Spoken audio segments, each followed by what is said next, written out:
once again, my fellow Star Trek fans. I hope you're doing well, and I'd like to welcome you to another video. And the subject is going to be Star Trek, the original series. This is from an episode, one of my all-time episodes. This is from Balance of Terror, directed by Mark Daniels. This is season 1, and we're introduced to the Romulans. And we're introduced to Mark Lenard. Mark Lenard, of course, would go on to play the Romulan commander. He would play Ambassador Sarek, Mr. Spock's father. And he would actually play a Klingon in Star Trek, the motion picture. This episode is awesome in the fact that it's one of my favorite episodes, and just the lighting of the characters. From the wedding at the beginning of the episode, through the character lightings on the bridge, all the way up to the Romulan commander when he's face-to-face with Captain Kirk. The Romulan ship. It's just an awesome episode. And I want to show you the Diamond Select Star Trek Legends Romulan Bird of Prey. But what makes this one different is this one is cloaked. And I have shown you this and the electronic one before, but I wanted to do it in 4K, so I'll be redoing the other one as well. So let me show you guys the Romulan Bird of Prey that's cloaked. Okay, so I present to you the Diamond Select Starship Legends Romulan Bird of Prey from Star Trek, the original series. You can see the ship, and she's cloaked. Now, I've shown you a couple of the translucent plastic ships that I have. I've shown you the Final Flight Enterprise. That was in clear orange plastic. And I showed you the USS Defiant. That's in clear green, or translucent green. Well, this one is in actually clear plastic. So we're going to take a look at this. And if you remember, the outposts were under attack, and Commander Hansen was able to send a picture or video to the Enterprise of their attacker just before they were destroyed. So you could see the ship appear, and it would fire a form of plasma. And the Enterprise would later find out that it actually has a limited range, where after a certain amount of time traveled, it would dissipate and it would lose strength. So the Enterprise were able to use that to their advantage when they were using a warp speed in reverse, trying to get away from it. Eventually, the game of cat and mouse with the Romulan commander and Captain Kirk pays off for the Federation, and they ultimately win. They damage the ship. What happens, the Romulan commander tries to lay a trap, and when they're going through the cloud, they're going to be visible when they come out.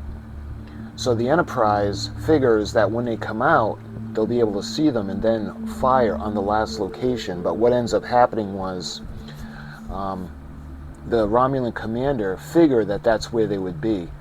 So they moved, and they came in a different location, but Captain Kirk, being the savvy veteran that he is, he ended up spreading down the torpedo fire, and they got the Romulan ship.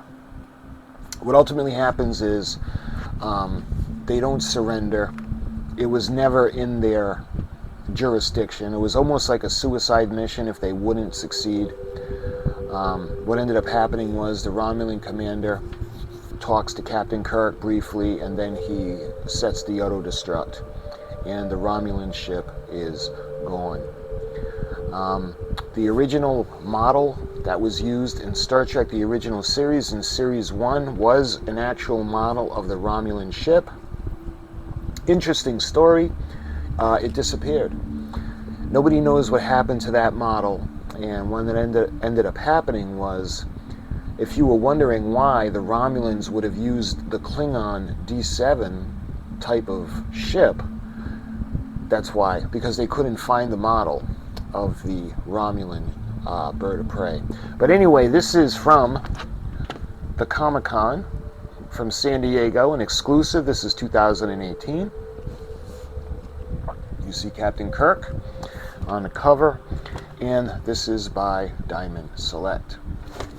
So when we look, just about all the sides and the top of the box are the same. You can see we have Captain Kirk,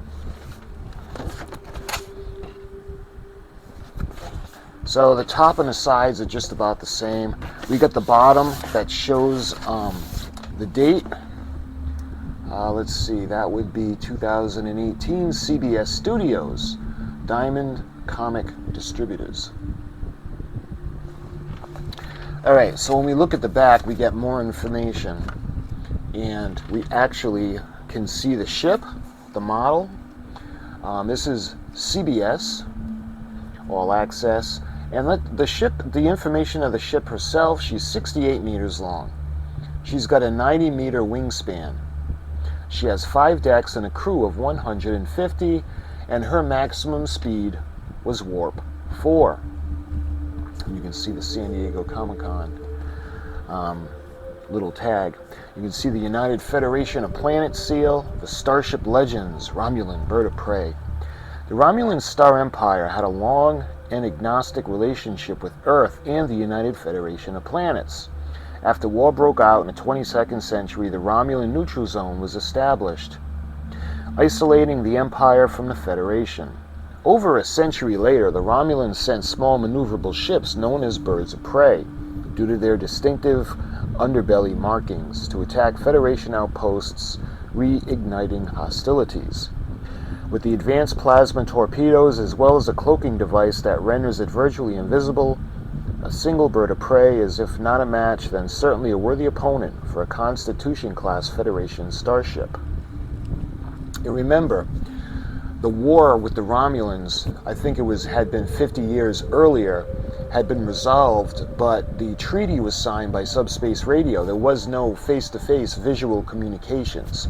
So, if you remember, there was a bit of suspected espionage on board, because when they first saw the Romulans, they discovered they looked an awful lot like the Vulcans. So that's why they all looked at Mr. Spock suspiciously, especially Styles, who was at the helm with Mr. Sulu. And Captain Kirk made it very clear that there would be no bigotry in any form on the bridge, and to leave it in his quarters, because Styles was upset because he had family members lost in that war. And Captain Kirk reminded him that it was their war, not his. So why don't we go ahead and open it up, and we're going to take her out of the box. So we have the typical Diamond Select plastic tray. And just like the other two that were translucent plastic and that did not contain electronics, there is no paperwork. You can see the cool Federation of Planets logo on the inside. So let me see if I can put this over here. Okay. So what we're going to do is, let's see, she's not tied in now. She actually kind of snaps into place.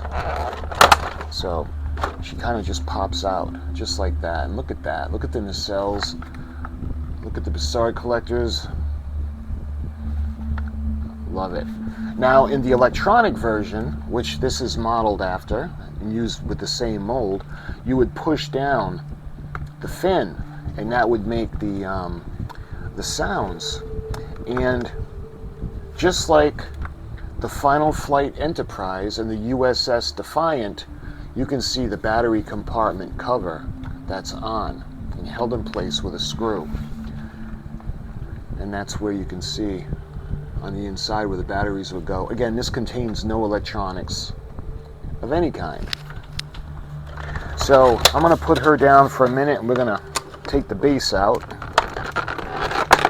So you can see the base, and let's see, there's writing 2018 CBS Studios, Diamond Select Corporation, and this is 180418KK. Now, when it comes to the base and putting it together, it's really, really simple, just like the others. We have the clear shark's fin, and you can see the little curvature in the base, and this is just meant to push right in. And just like that, your base is ready to go. And it's got the little pin with one of the sides that's flat, so you can put it on the rest of the ship on it.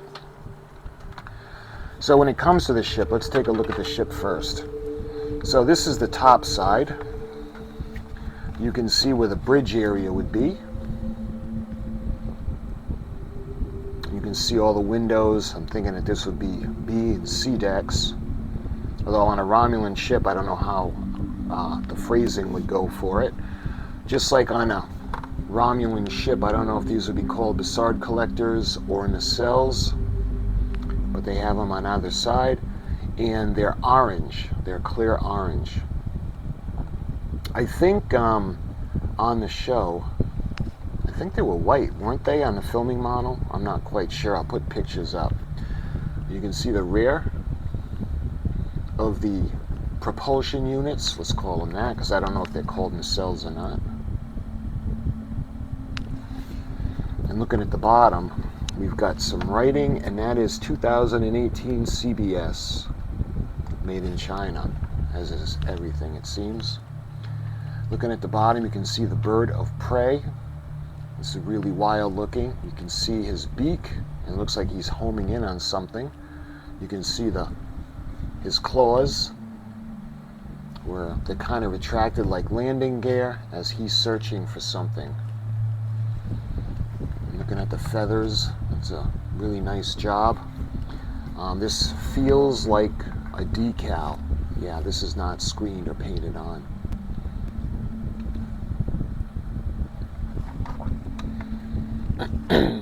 Interestingly, where Captain Kirk was asking Mr. Spock if they would even know what one looks like, it was Styles that actually said that you would know a Romulan ship because they have a big giant bird of prey. They're painted like a bird of prey. And that's when Kirk goes, I had no idea that history was your forte, Mr. Styles. And he goes, well, family history. And that's when he said that he had family members lost in the war.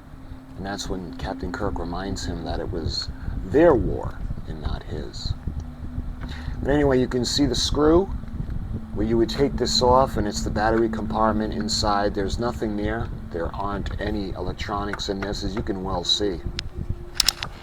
So why don't we go ahead and take a look, because I love doing this with the translucent ships. We'll light it up.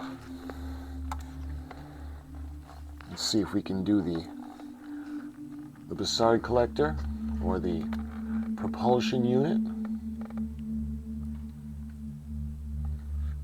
And we have the pylon, and underneath you could see the bird of prey. That does look pretty cool. Just imagine as she's decloaking just in time to fire.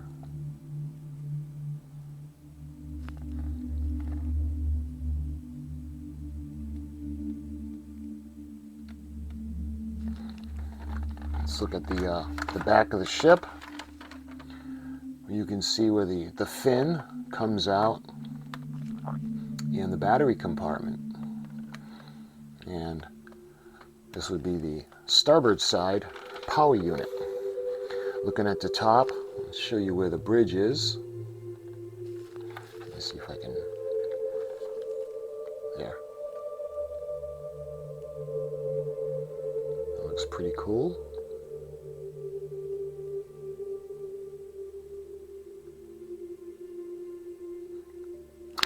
Yeah, so I like doing that with the translucent ones. There is a Klingon bird of prey that's completely cloaked, and I am always on the lookout of that one. I did see one last year, and my bidding, I had gone up to $480, and it's still sold for more. So that one is so hard to find, and I would love to be able to show you guys that. But this is the cloaked Romulan ship. So what I'm going to do is I'll take you off the stand, and we're going to put her on the base. You can see where the little flat section would line up. And just like that, she goes in, and you can angle her to different poses.